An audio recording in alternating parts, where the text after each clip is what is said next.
Okay, well, good evening, everyone. Thank you so much for joining us. My name is Julie Shields-Rutina, and I am the Director of College Planning, Education, and Training at MEFA. And tonight's webinar is College Athletics in Admissions.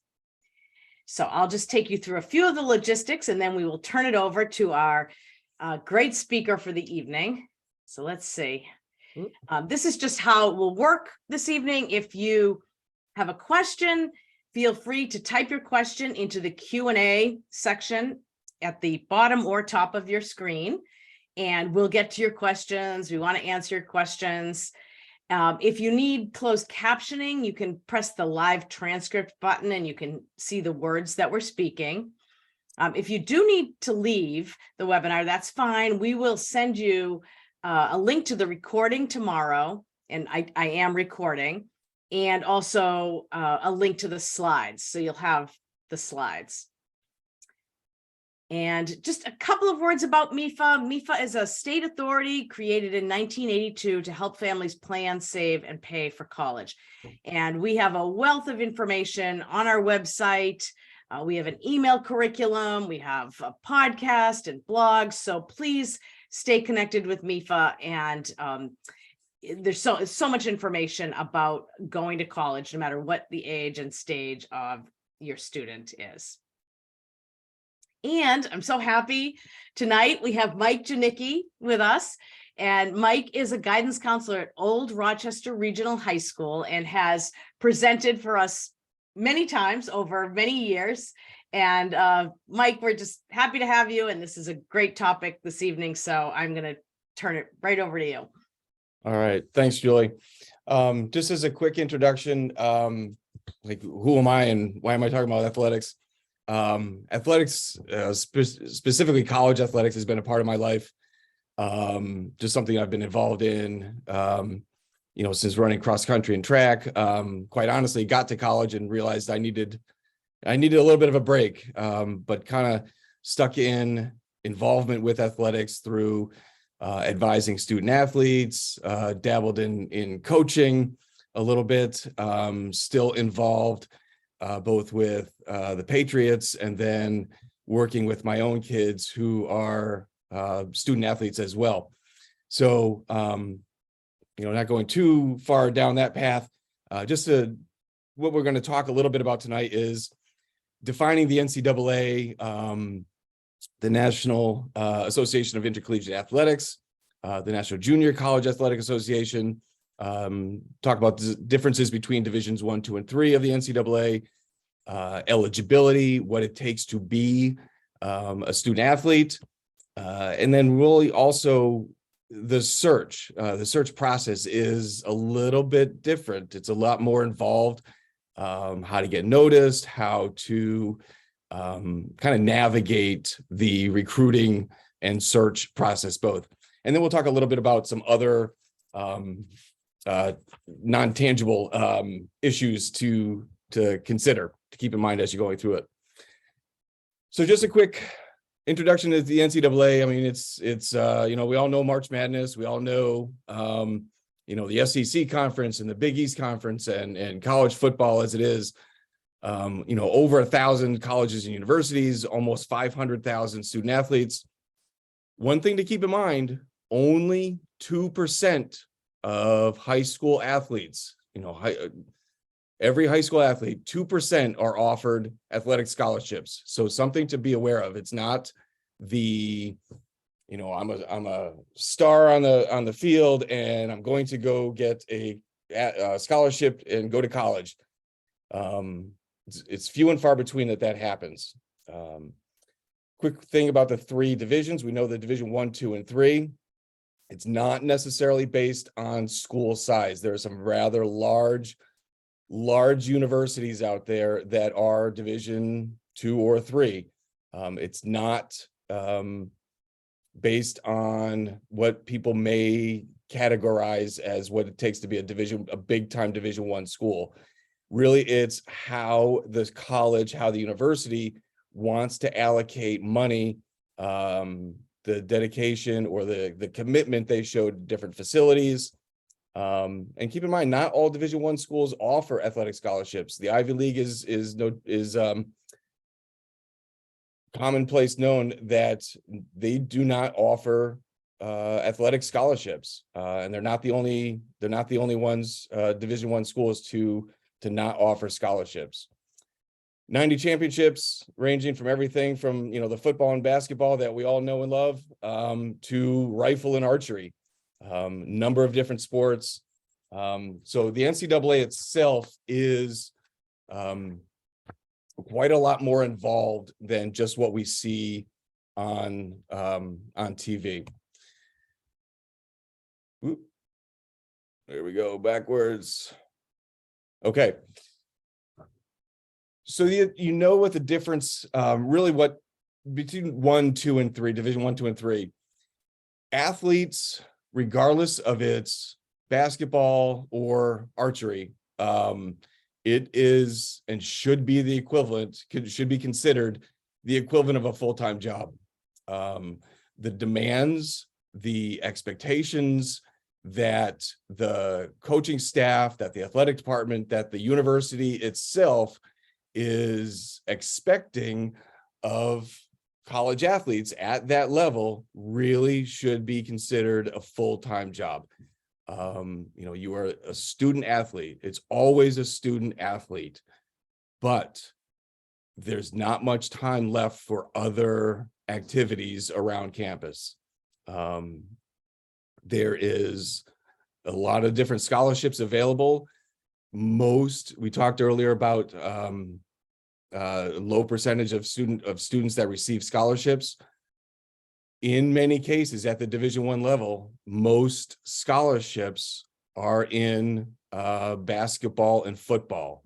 So if you play something other than basketball and football, the opportunity for full scholarships, for full ride scholarships, because that's always the buzzword. Everyone wants a full ride scholarship. Outside of basketball and football, they are not full-time scholarships. Division II, a little bit more emphasis placed on the academics, on scholarship and getting involved around campus. Division I will travel a lot more. I mean, we know some of these large conferences, the Big East, will range everywhere from Boston, from Providence out to, Indiana and beyond. I think there's even talk of Gonzaga joining the Big East. So that's going to be, literally coast to coast. Division II travel will be more regional, makes it a little bit easier on the student athlete. And Division III will have a shorter practice season. The demands of time are considerably less. Student athletes are certainly more a part of the broader campus environment. One thing to really share is don't get bogged down. Don't get caught up on the prominence or, between Division I, Division II, and then Division II to Division III. I can safely and confidently say, even from where my own kids are going to school, many Division II facilities and, quite honestly, talent are much stronger, much better than many Division I schools. Without naming schools, when you're visiting facilities, when you're touring campuses, you can certainly see at a Division II school where the money allocated, the resources allocated, can be quite impressive, and will draw greater talent, Division I talent, to Division II schools. And the same can be said as the difference between Division III and to Division II, that, so just be careful that you're not getting, you don't want to get caught up in the prominence of, I'm a Division I athlete or I'm a Division II athlete versus 3 or 2. Just something to keep in mind there. Just a quick word about the National Association of Intercollegiate Athletics and the National Junior College Athletic Association. Most of the NAIA schools are going to be in the Midwest. I do include this as a point because I have started to see a number of student athletes tending to go further west and actually are part of NAIA schools. They are being recruited on a more national basis. And also we'll talk about the eligibility in a little bit. But basically schools of the NAIA can compare to Division II, NCAA Division II schools. The Junior College Athletics Association oftentimes is used as a popular opportunity in terms of students wanting to use that as a post-grad year, similar to a post-grad school, where they work on improve academics and then spend some time improving their just athletic competition and just getting stronger for the next level. I want to kind of get into eligibility now.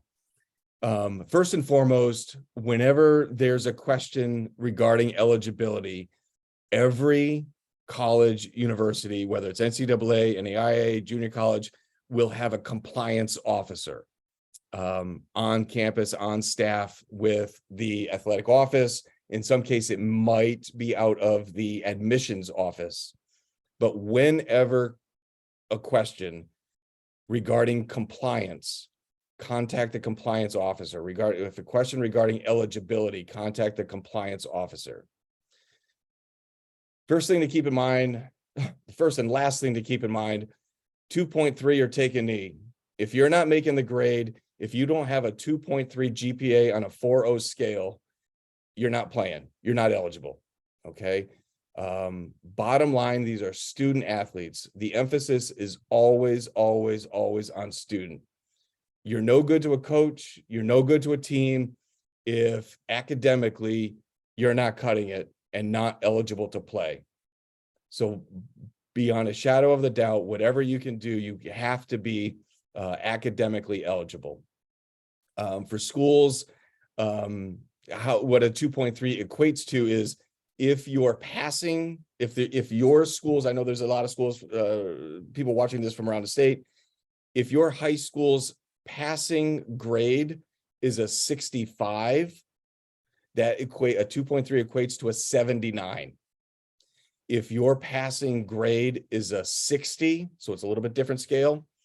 If your passing grade is a 60, a 2.3 equates to a 76.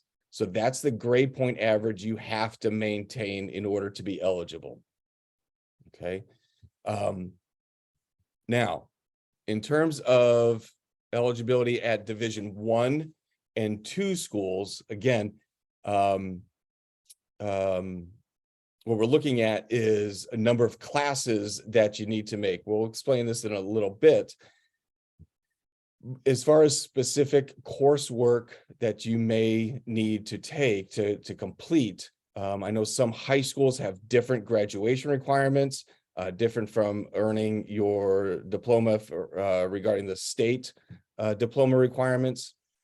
But Division I and II must earn at least a 2.3, a 2.2 at the Division II level in 16 core courses. So English, math, science, social studies.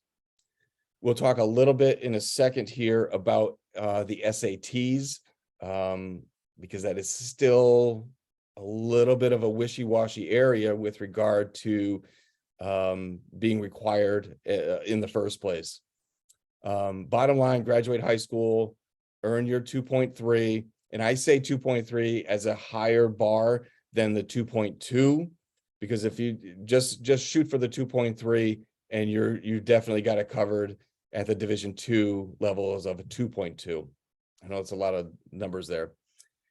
At the Division III level, quite simply, just to keep it very simple, meet the academic standards for the school itself and then you are academically eligible.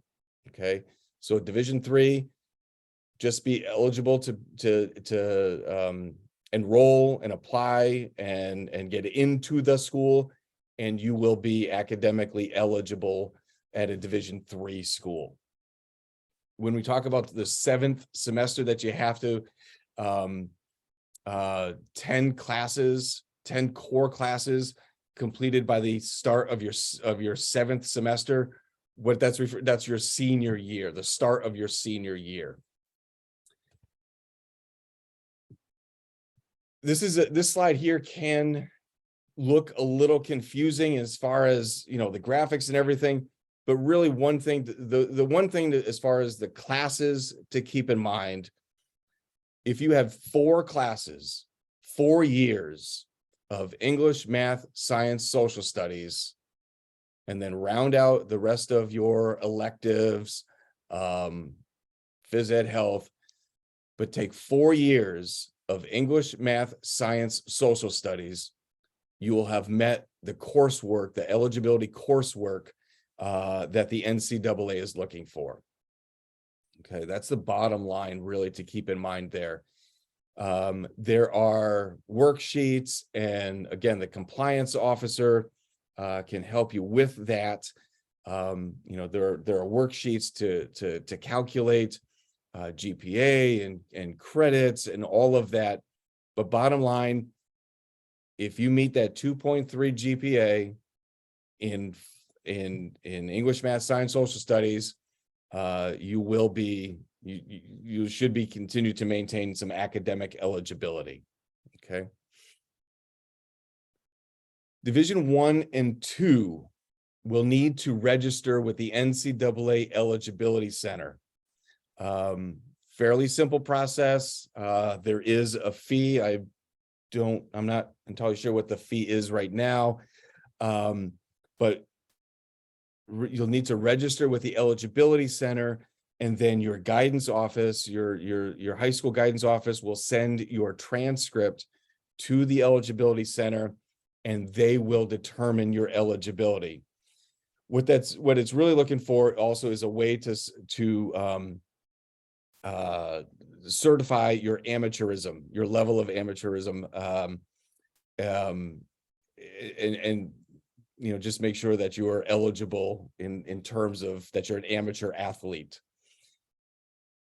It's required for Division I and II participation.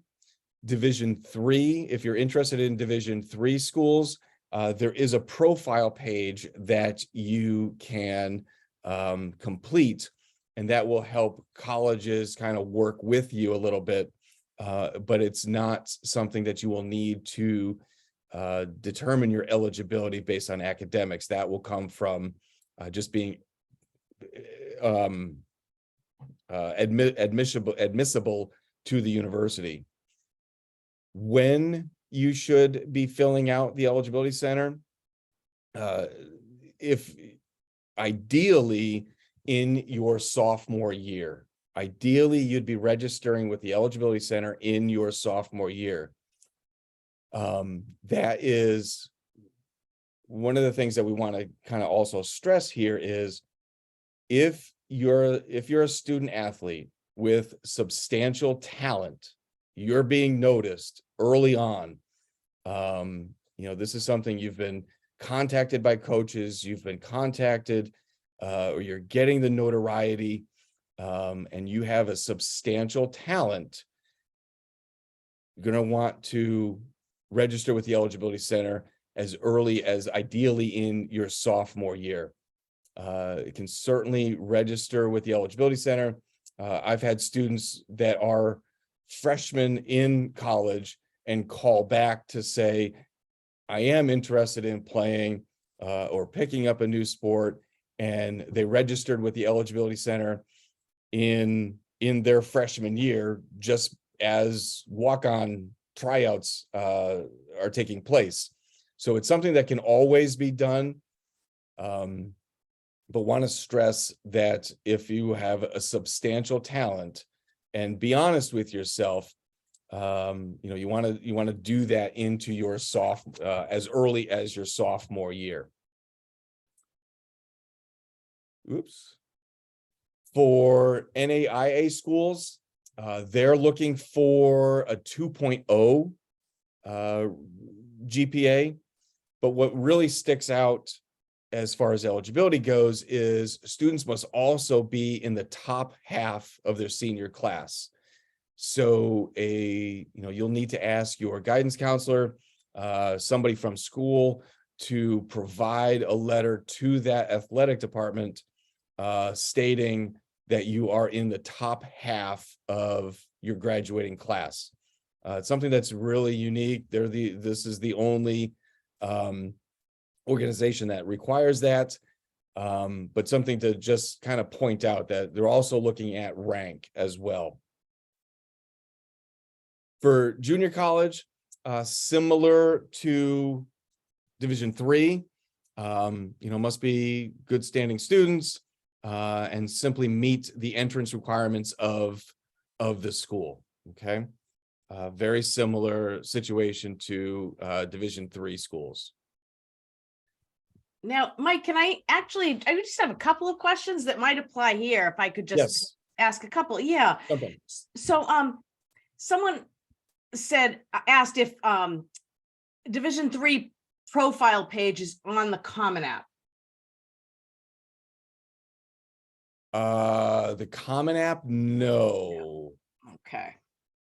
No. No, I'm trying to think what that could be referring to. No, I mean, the Common App will just be asking for the admissions office, just kind of your demographics and just admissions type questions, nothing. It wouldn't necessarily, you might list some of your activities, and that would, it would be part of your activities that you've been a part of. But it wouldn't necessarily be part of any kind of going to the athletic office. Perfect. And I'll just ask a couple more because they seem to apply here. Someone just said they're looking for more information on NCAA archery. The understanding is it's still not an NCAA sport. Hold on, I've got this year's college bound student athlete. I got this year's handbook. I know there were some emerging sports, and I don't remember if archery is one of those, but yeah, sometimes they have what's referred to as emerging sports. And archery may be one of those. I guess the quick, easy answer is the schools that you're interested in attending, contact that school's admissions office, and they will certainly point you in the right direction. Emerging sports, women, acrobatics and tumbling, equestrian, rugby, equestrian division 1s or 2s, rugby, triathlon, wrestling. Archery is, I don't see archery under emerging sports, so it could still be. Yeah, I would contact the admissions office at whatever school you're interested in. Right. And have them point you in the right direction, but I do not see archery on their emerging sports list. Okay. And I'll just ask one more, and don't worry, other people will get to all of the questions, but one other is, I'm looking at Division III for my daughter for ice hockey, and it seems like a lot of those D3 schools are little Ivies, and it's hard to figure out if she meets the criteria because so many are doing away with the SAT and the ACT. Any advice on that? So there is actually a webinar tomorrow that I'm attending regarding initial eligibility, and one of the hot topics right now is the SATs and ACTs, with so many schools remaining SAT optional. the NCAA is kind of in a position where they're following suit. In past years, one of the big things was there's a sliding scale of GPA to test score that kind of offset each other. But right now, that seems to be still in flux, similar to schools being SAT optional. Okay. And again, if you're looking at like Division III schools, the wishy-washy answer is always going to be talk to the admissions office, talk to the eligibility, the compliance officer on campus. But yeah, as far as automatic waivers that the NCAA is talking about, they are still waiving standardized test scores are not included in COVID-19 automatic waiver criteria for 2022, 23 or 23, 24 enrollment. So like I said, there is a webinar that I'm attending tomorrow, put on by the NCAA to help explain a little bit more of that. It's talk to the admissions office. That's great. Thanks, Mike. We'll keep going and Okay. we'll get other questions later. Yeah. You bet. All right. Just a couple things regarding student. I know a lot of times students are interested in doing the junior college and then transferring or transferring between Division 1, 2, or 3 schools. You're always going to need, this is just to kind of prepare yourself, but you're going to need help from both schools athletic offices. Wherever you're starting out at, you'll need some help from them to make sure that transcripts, eligibility, that your qualifier, non-qualifier, all of that is submitted to the school that you're intending to go to. And bottom line, again, everything always comes down to you're a student athlete and grades always matter. Okay. Academic performance always matters. So whatever you're doing, make sure that you're hitting the books in class. Okay. Kind of this next part, we want to talk a little bit about the recruiting process and the search. And, this is kind of where I know a lot of questions will kind of generate here, but just something to want to get into this. Start early.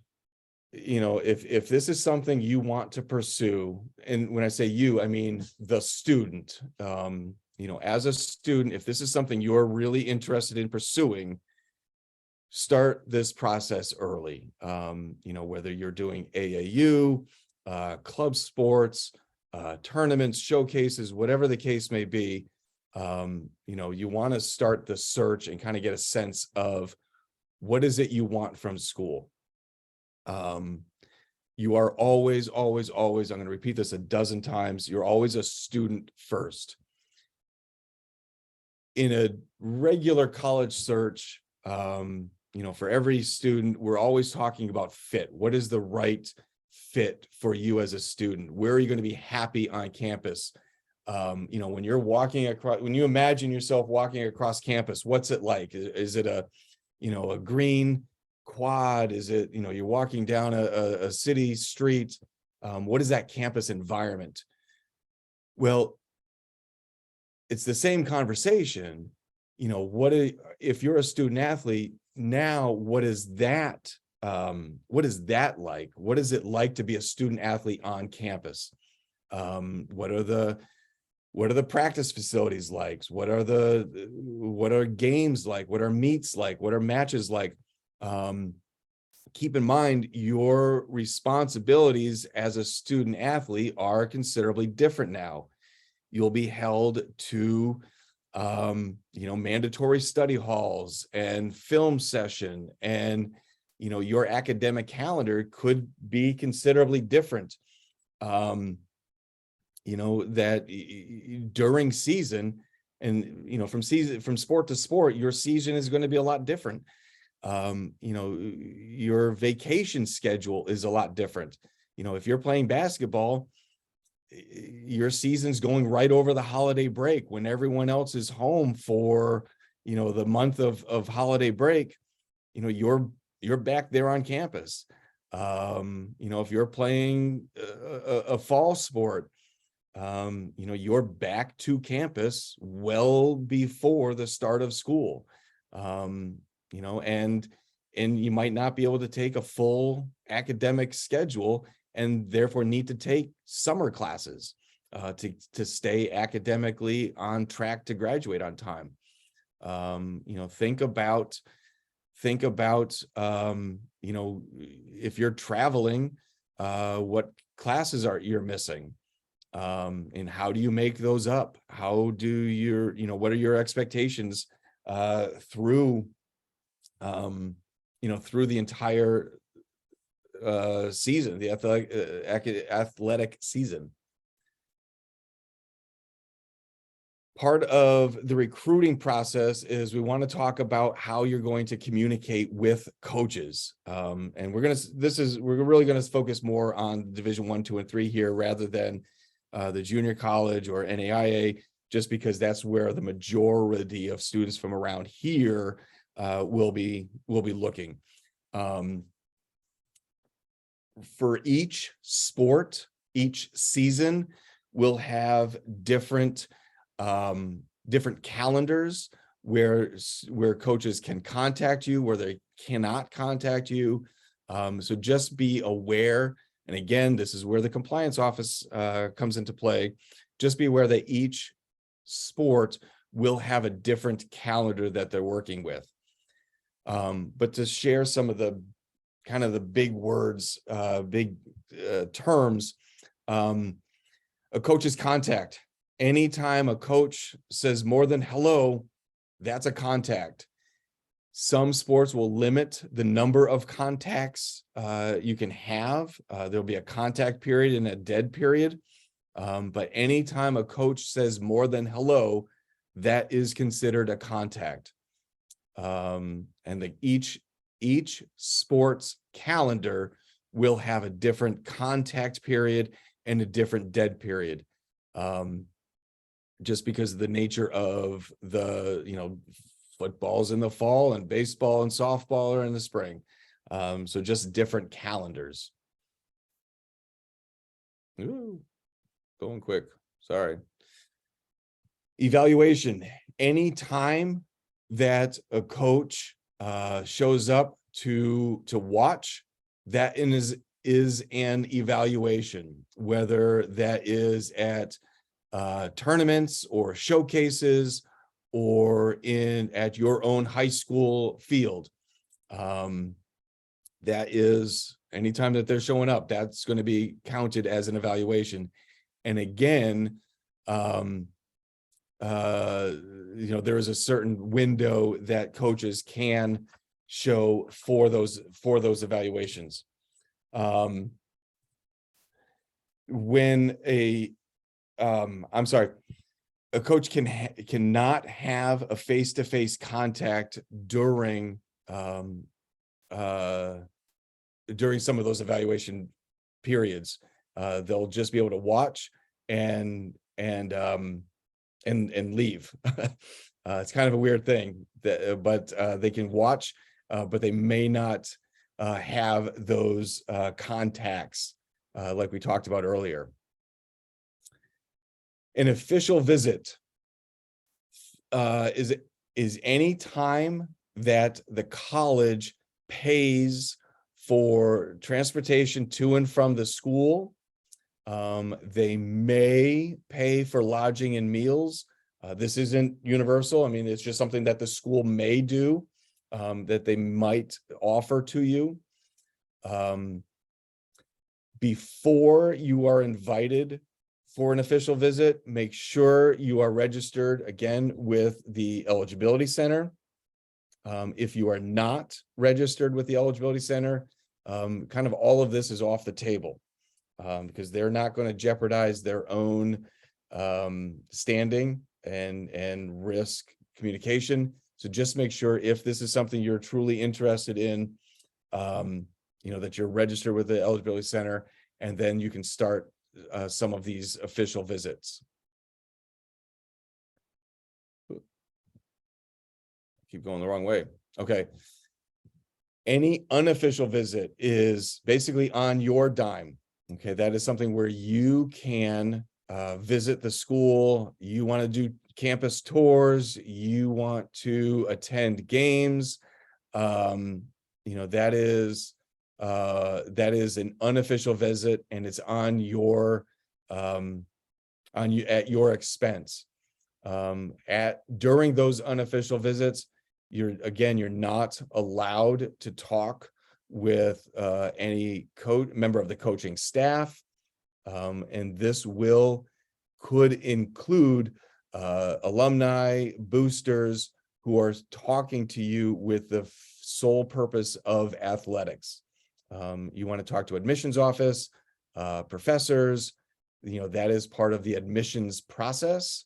But in terms of athletics, that will be limited as well.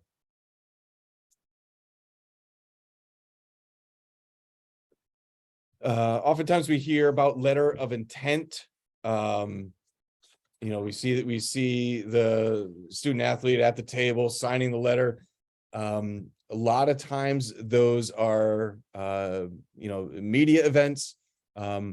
It is a voluntary program that's only just about 700 schools, Division I and II, participate in. It is for those schools that are participating in the letter of intent program. Keep in mind, it is a legally binding agreement. You're signing what they're doing. They're not signing a letter, they're signing a contract. And you agree to attend that institution for 1 full year. If you decide to transfer, you may forfeit eligibility. Okay, so just something to kind of be aware of. If your level of talent, if your level of engagement is reaching that point of Division I status, that may be something to keep in mind. Okay. So this is where I really want to kind of spend some time talking about. Actually, let me back up. Any questions there regarding eligibility and contacts there?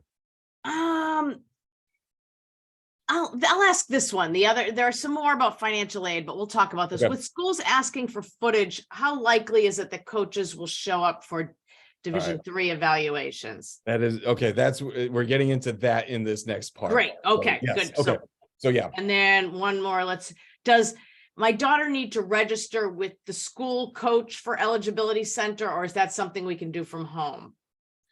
No, so the Eligibility Center will be directly through the NCAA. And then what happens is the compliance officer on campus will they'll similar to the Common App being downloaded by the admissions office. The athletics office will work with the NCAA to get the information they need from the Eligibility Center. So let the coach know that you have registered.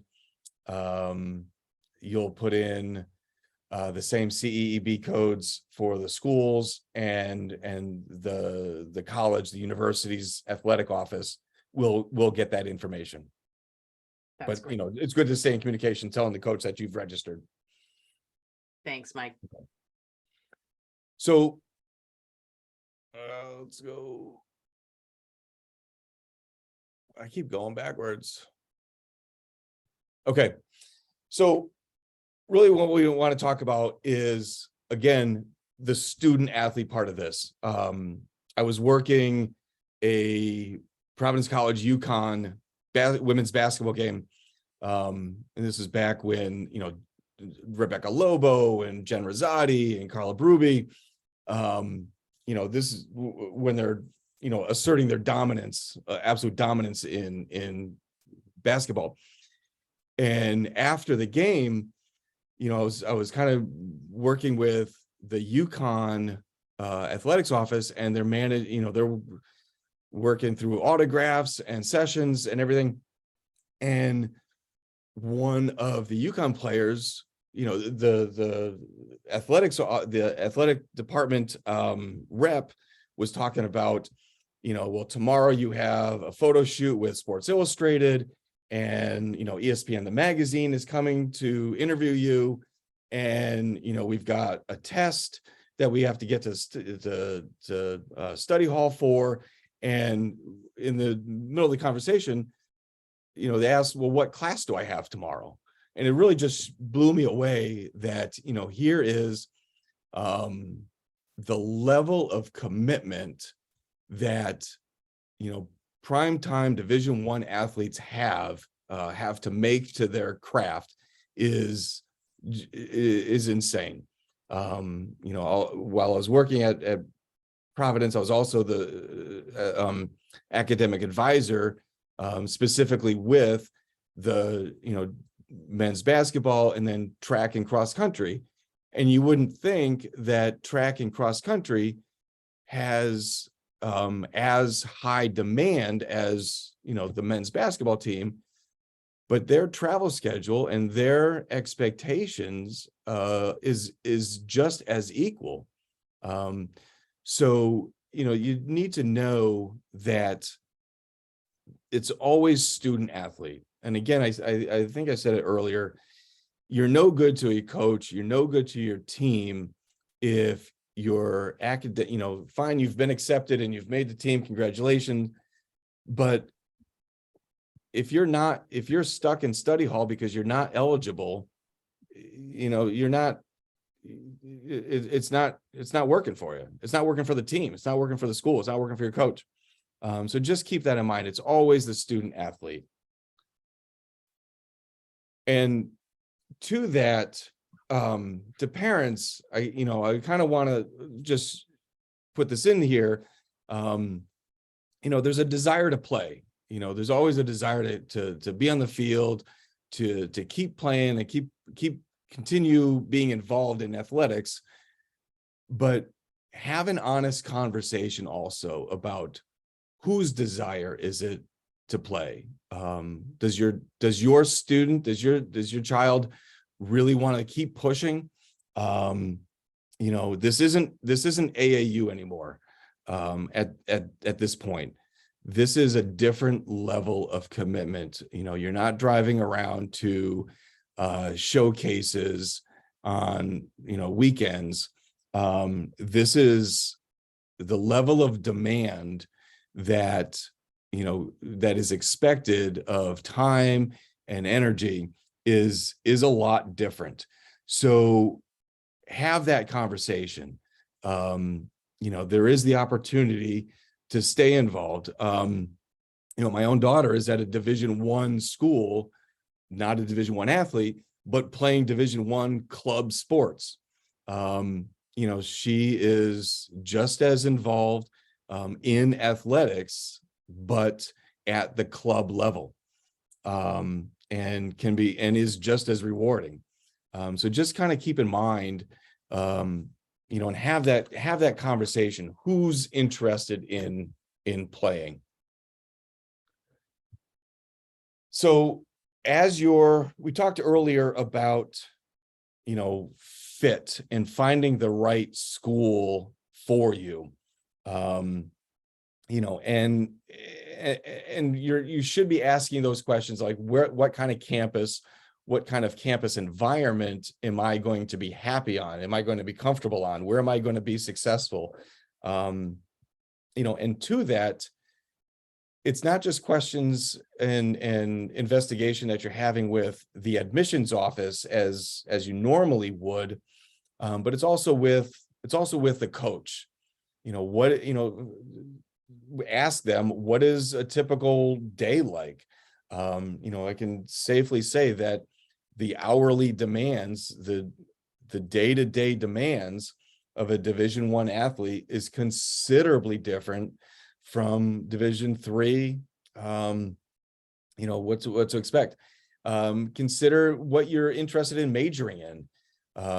If you're thinking about being an engineering major or a nursing major, think about the demands that major is going to have of you. I've seen some architecture majors, spend 48 hours straight in the studio working on projects. It's going to be real tough to do that in season. We've stressed a lot about the student athlete. What type of academic supports are available? What happens if you get hurt?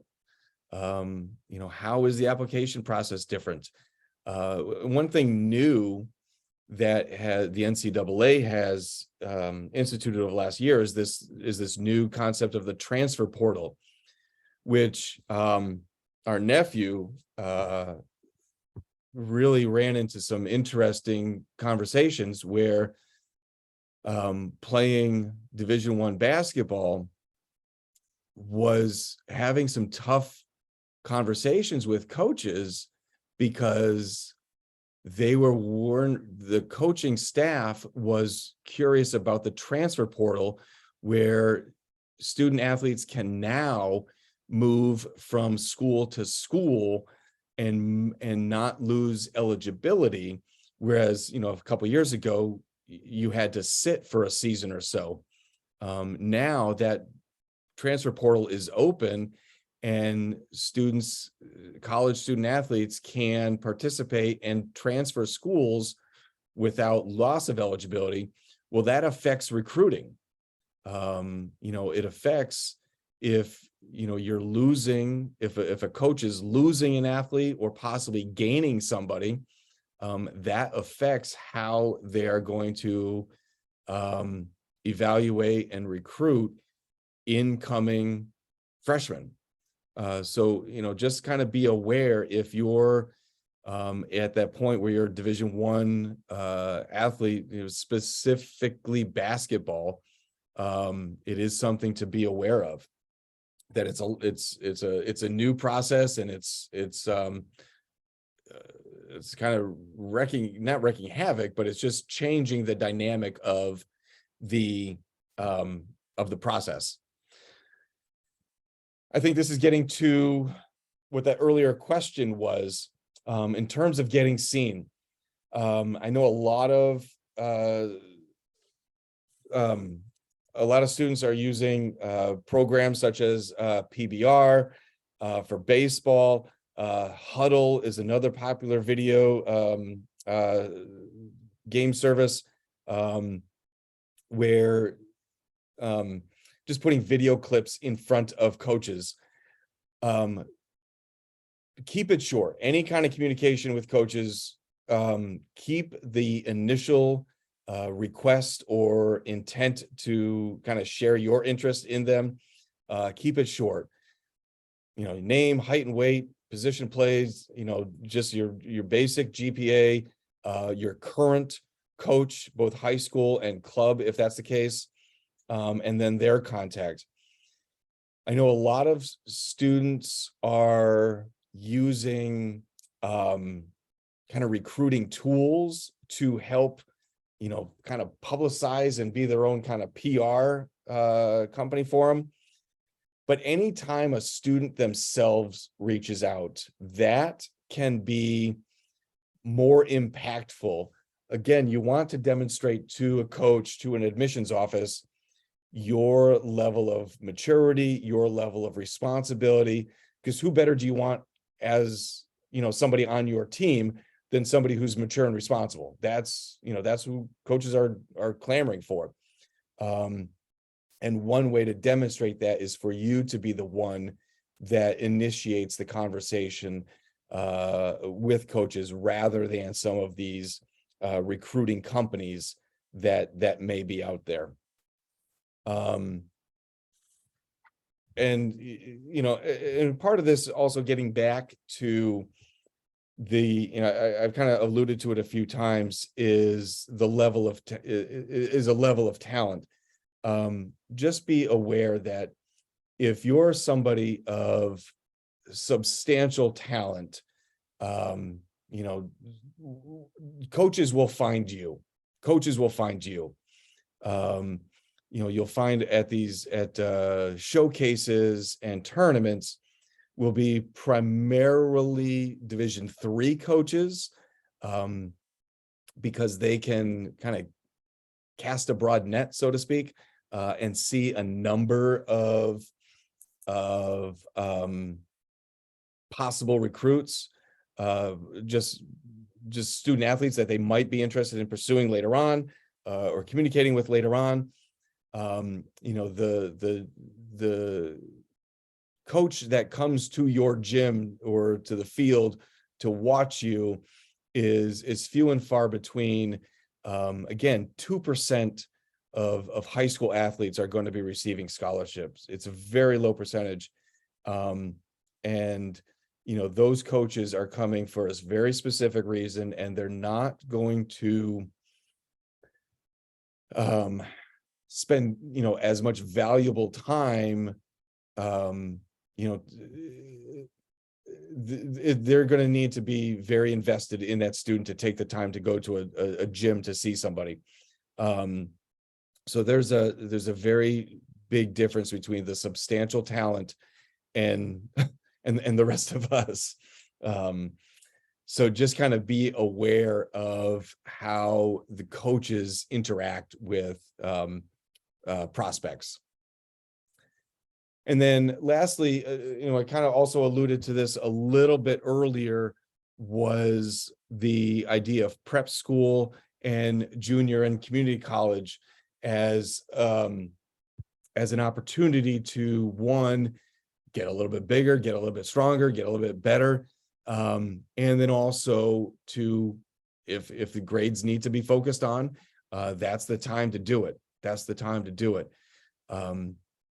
And just because you go to prep school or community college, you know, that is a very strong, it's a viable opportunity to improve your standings and still get to someplace where you want to go.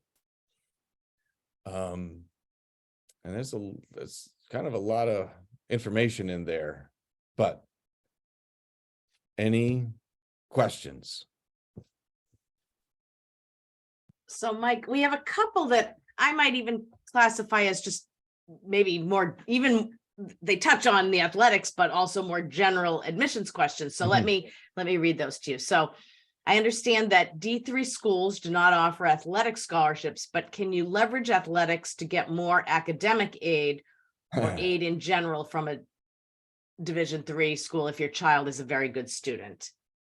Leverage is not the word you want to use. It is not a negotiating process. However, it is something that you can certainly ask about. I would be cautious about just the terminology. Leverage is, you know, connotates holding something over their head, and that's not, it doesn't work that way. It doesn't work that way. So Division III schools will have, what's the best way to phrase it? Really some flexibility. You know, it is specifically a private, you know, private schools. Private schools will, you know, if they offer you a merit scholarship because of the fact that you're a, you know, a great archer, you know, that's what you earned your merit in. Just the same as if you are, you know, the first seat cellist in the band. You know, that is how they determine merit is their definition, is their terms. Yeah, that's a great way to say that. And this is kind of a follow-up too. If a school is not requiring SAT and ACT, what kinds of things should your student be doing in high school or during the application process to make them more attractive to a school? Grades, bottom line grades. That's what it comes down to. The transcript is, in terms of the admissions process, outside of the student athlete recruiting process, the transcript is going to be the first thing, the last thing that they really look at. They want to know that the student is academically prepared for the challenges of college. Now, that being said, athletic offices will, whether it's Division 1, 2, or 3, will certainly have communication with the admissions office. The admissions offices want strong academic students, but they want strong people. They want good people all around. They're building a student body. And sometimes that student body is, it does involve recruiting strong student athletes. So admissions offices, coaching staffs will certainly always be in communication with admissions offices, to just kind of say, this is somebody we're really looking at when you're reviewing their application. Keep that in mind. It's not to say that they're, setting everything up to get you in, because you still have to get past the admissions process, but they certainly will take that under advisement. Consider it like a strong letter of recommendation from a teacher. It just so happens that letter of recommendation is from a coach on campus, with this kind of with the same weight of a letter of recommendation. Now, here's a question regarding the minimum GPA. Is it an overall general GPA that you're referring to, or a per core class GPA? So, for example, if a student earns all A's in their first quarter report card, with the exception of honors geometry, in which they receive a C+, would this make the student take a knee with one low grade? In terms of the term, so GPA will be based on final grades. So any kind of term grade will not be included in that. I think that's how the question came, in terms of because it's the aggregate of all of the. Yes. Yeah. So it'll be final grades, and not weighted. Great. I know some schools do weighted GPAs. This is not weighted. Now, someone asks, what grade or age are college coaches allowed to directly contact the student athlete? We got letters sent to our freshman and sophomore, but they all go through the high school. Yeah, that's usually, we get those too. Sometimes that's just because simply they don't have home addresses, and it's easy to, again, casting that broad net. There are days when, I go to my mailbox in school, or the athletic director goes to the mailbox in school, and there's a stack of letters from one college's coaching staff to basically the football team. Somehow they got their hands on the roster. That's not minimizing the level of talent that your child may have. It could be that they sent it to a lot of maybe not a lot, but a few different students at school. But in terms of when, again, if somebody's talented enough, coaching staffs they'll be aware, particularly in those, more popular basketball, football. Those are kind of the high profile sports. So if somebody has, again, substantial talent, they will stick out, and coaches they'll have their whiteboards with names on it. Now, this question is, how often do likely letters come from D3 schools? Likely letters. I'm not sure what. We can ask again if you want to clarify that. I guess I'm assuming that means one of those letters that's uh Likely letters. giving some kind of a semi-promise that you'll be admitted if you, right? Gotcha. Again, if your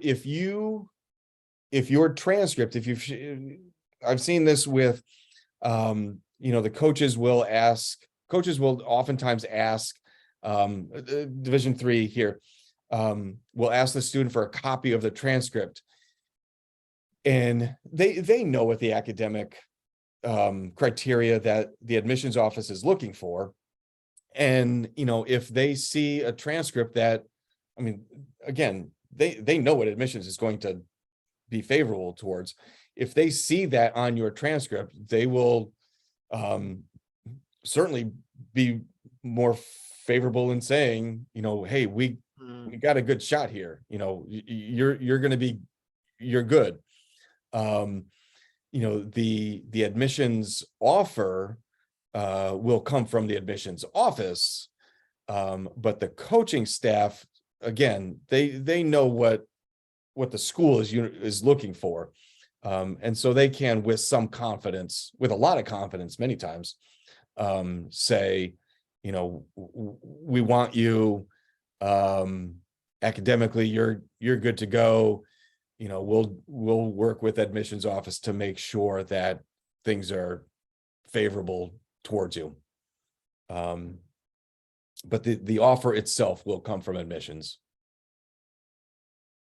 And then this question asks, do colleges weigh the same GPA from different high schools the same? Does the academic reputation of the district come into play? No. Admissions offices, each high school prepares a profile. And on that profile, again, this is every high school in the country. In that profile, it will be kind of a demographic page about the high school. It will say, it'll give a list of prior colleges that students have gone to. It will list the number, the percentage of students from that school that go on to 4-year schools, 2-year schools. It'll give the graduation rate. It's kind of the demographic page of the school, and it helps the admissions office to kind of put some context to that school, so that when they're looking at a student's transcript, they can see kind of how that student compare or kind of stacks up with the rest of the high school. So in terms of comparing one school to another, it's really focus more on the individual. If the individual student is doing well, then focus on that. Whatever school you're attending, do the best, take the classes you need to take to be successful, and put the effort in, put the work in, regardless of what school you're at. And if you do that, then everything else will be negated. Take care of your own business, so to speak. And there's sort of a follow-up question from another person. I think your answer will be the same, but I'll just add it to check. Wouldn't a profile page from a tech school be skewed in comparison, considering a number of kids jump into a trade after high school? Yeah, but that's they know that. I know a lot of tech school. For example, an admissions requirement is that you have 2 years of a foreign language. I know there's a number of tech schools that don't offer foreign language because they're focused on the trade. So that's something that they're fully aware. Tech school is just as strong an option as anything else. It's not skewed whatsoever. And how do honors level courses weigh into the process? So as far as calculating towards, most colleges, this is in the admissions piece. Most colleges will recalculate in terms of, again, this is in terms of admissions. They will recalculate your GPA from your transcript to their whatever emphasis they put on. In terms of calculating towards that 2.3, it's going to be unweighted. It'll just be the raw, just the grade. And one more we have here. How often or how many times can you talk to or email a coach to get a feel of the program and how it will be managed? Again, depending on the sport and the calendar. The one thing that the NCAA publishes each year an eligibility center booklet. And, on one of the same pages, I'm trying to look for the calendar. There, depending on the sport, there will be certain periods of time that you can have those communications. You may be sending them emails or phone calls, and it's in a dead period and they can't talk to you. It's not that they're ignoring you. It's just that it's a dead period. And, you have to wait for whatever season, whatever sport you're in, wait for a contact period to open up. And this is, I guess it's track and field, cross country. That's if that adds anything. But yeah, so cross country will be fall and then track, and usually it's the same coach. So if you contact the coach, and they'll get back to you when they can. I guess that's a safe answer. They'll get back to you when they can. Great. And then once the season opens, the number of times doesn't matter. For certain sports, it does. For certain sports, some of this is kind of wishy-washy because it's different. Again, those high-profile sports will have some unique intricacies to it, and again, and that's really talking like Division I and II, and Division III. You can have your contacts and open up, but Division I and II is going to be a little bit more intricate. But bottom line, again, talk to the compliance officer on campus. And organizationally, some compliance offices will be out of the athletic department, and some may be in the admissions office in terms of recruiting. And initial contacts. Well, Mike, thank you. This was so informative, and thank you to everyone who asked really good questions, and just very appreciative. And folks, I will send the link to the recording tomorrow and the slides, so you'll have those. And Mike, thanks again. You bet. All right. Thank you, everybody. All right. Bye.